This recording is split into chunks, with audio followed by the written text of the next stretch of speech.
Tidak ada pembagian waris saat hidup. Tidak ada pembagian waris saat hidup. Orang yang masih hidup kenapa dibagi? Memang harus bapaknya yang mati dulu. Anaknya bisa mati duluan. Bahkan makanya termasuk anak kurang ajar itu ngomong sama bapaknya, sama ibunya, "Ibu, mana warisan saya?" Itu anak paling kurang ajar. Kok bisa ngomong sama ibunya, "Mana warisan saya?" Memangnya ibumu harus mati duluan. Awas kau mati duluan kau. Jadi paling jahat kalau anak bertanya pada ibunya, "Mana warisanku?"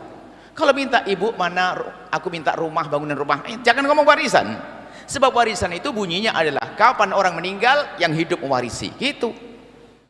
Adapun membagi harta di saat hidup namanya bukan warisan, namanya hibah. Kalau hibah rumusnya beda dengan waris. Kalau waris ikut aturan lidzakari mithlu hadzil unsayyain 1/2 dan sebagainya. Kalau hibah harus adil. Kalau tidak adil, seorang ayah dengan ketidakadilannya itu meracuni anak untuk bermusuhan setelah mati. Kalau membagi waktu hidup, tolong yang adil. Tapi sisi lain, seorang anak sama sekali tidak boleh mengatakan bapaknya tidak adil. Itu kekurangan ajaran seorang anak. Kadang anak gampang menilai bapaknya tidak adil, sebab semua yang diberi. Yang penting Anda jangan menilai bapak ibu Anda.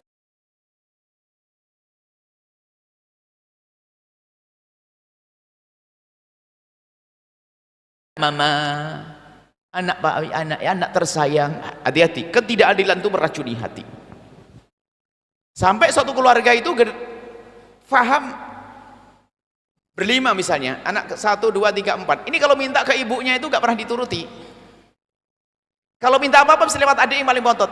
"Adik, hari ini hari Minggu loh ya, yuk minta makan keluar." Kakak aja ngomong, "Enggak, adik aja loh, kakak nggak ada dengar sama ibu."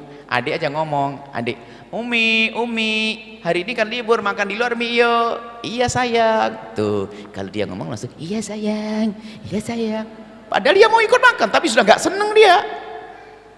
Coba kalau kita berempat langsung bersepakat. Kalau kita yang ngomong buru-buru, "Ya sayang, ya sayang."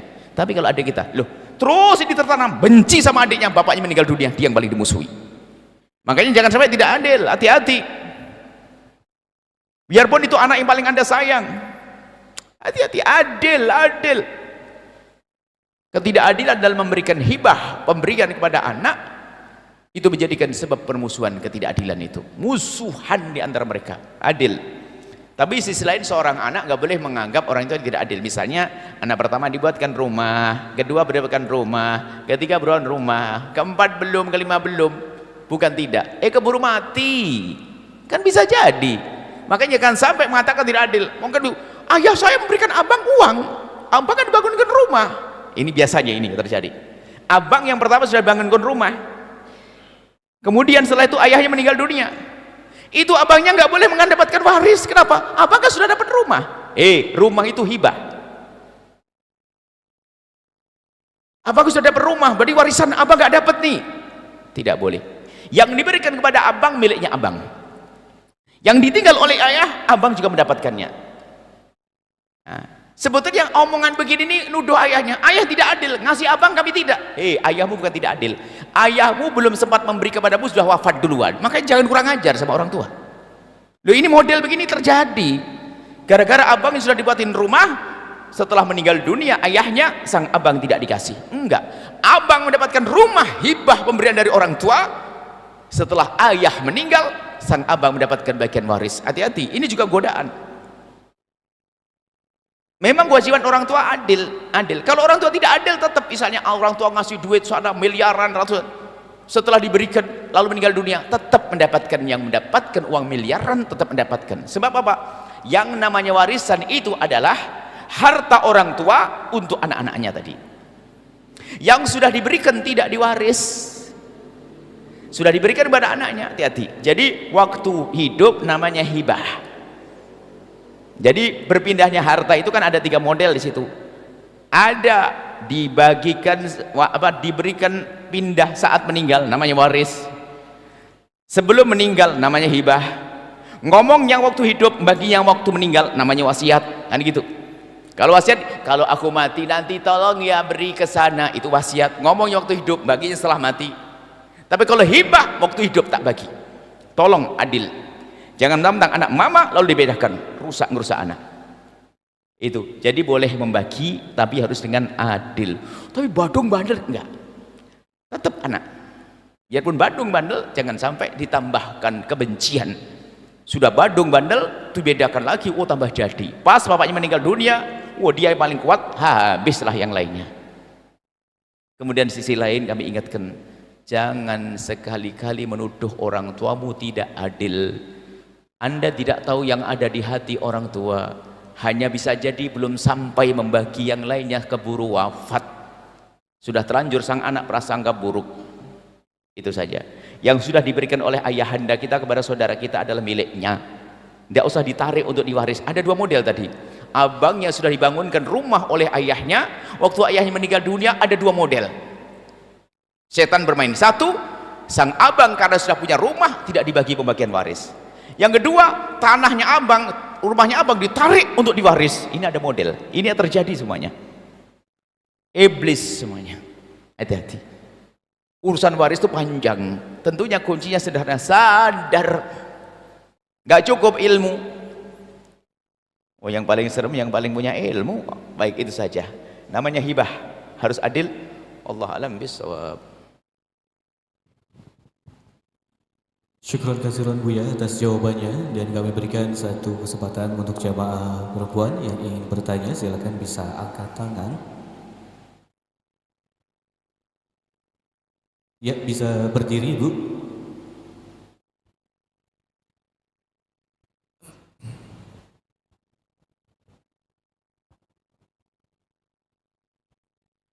Assalamualaikum warahmatullahi wabarakatuh. Waalaikumsalam. Terima kasih Buya atas waktu yang diberikan kepada kami. Kebetulan tadi kajiannya tentang silaturahmi Buya. Kebetulan yang saya rasakan, kami juga mengalami bahwa kami ada kurang sehat dalam berhubungan dengan saudara ipar. Saudara ipar. Suami punya adik atau kakak itu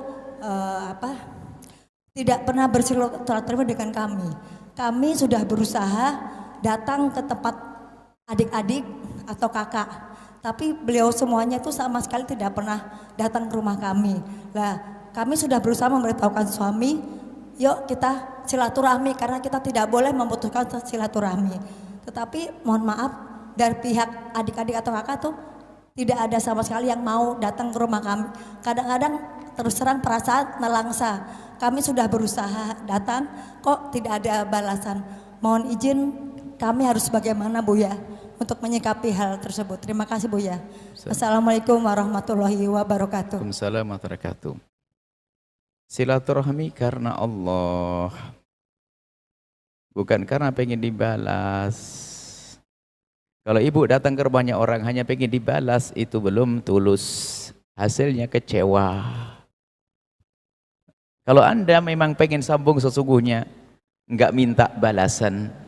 Kemudian beliau tidak balas bukan berarti tidak mau silaturahmi. Mungkin karena ada uzur yang lain, atau karena terlalu takut sama abangnya. Bisa jadi begitu. Maka ibu enggak usah punya prasangka. Ibu sudahlah, kalau tidak didatangi, alhamdulillah, saya lebih gede pahala saya. Bukan betul, ya sudahlah, datangi enggak mau ya sudah. Wah itu langsung ibu kena setan. Atau sudah jadi syaitan. Nah, itulah. Jadi tetap saja besok datang, karena itu adalah saudara daripada suami. Yang lebih jatuh cinta suami Anda nanti. Heran istriku, adikku masih belum baik, kok istriku tambah baik. Tambah cinta kepada Anda suami Anda. Karena Allah. Sudah selesai. Jadi kalau ingin berbuat baik karena Allah, bukan minta dibalas. Kalau minta dibalas itu bukan tulus. Apalagi manusia, sekuat-kuatnya membalas manusia, kadang ada sakit gigi nggak bisa senyum, ya kan? Sudah pengen datang ke rumah sakit perut nggak jadi datang, terus nggak jadi. Dan kami ingatkan kepada siapapun, jangan sok Anda menjadi orang yang harus didatangi. Mentang-mentang Ustadz ngabsen, ini nggak pernah datang ke rumah saya. Ini nggak pernah. Oh Ustadz kok ngabsen? Apaan itu? Ini nggak pernah, nggak punya. Santri nggak pernah sowan nih. Ini adik nggak tahu ngapain ngitung-ngitung. Loh kok hebat banget, kok sombongnya banget minta harus datangi semuanya. Kenapa enggak mikir aku datang atau tidak? Jangan mikir orang datang ke saya. Loh adalah model ini ngabsen Ustadz ini, Ustadz wali kayaknya merasa wali, semua harus datang ke sini. Itu enggak sowan ini. Ini Pak Haji apaan? Kayaknya kalau datang undang saya pengajian, hari raya nggak ke rumah saya. Lah Ustaz. Model apa Ustaz kok minta disanjung-sanjung begitu? Orang nggak datang kan banyak sebab. Anda sendiri kan pernah punya udzur mau ke rumah bibi nggak jadi, ya kan? Semua orang nggak ngerti. Anda jangan minta harus didatangi terus. Biarpun Anda orang paling tua di kampung, paling alim barangkali, sudah merupakan kesombongan yang nyata kalau minta didatangi terus. Ngabsen lagi. Itu. Nggak pernah datang. Tuh. Sini. Allah, bukan begitu, ngapain ngabsen orang? Absen dirimu sendiri, sudah ke rumahnya atau belum? Itu loh. Ziyaratnya belum gitu. Kalau lebih seperti itu, insya Ibu solehah, disayang suami insya Allah, tambah cinta suami. Jangan ragu.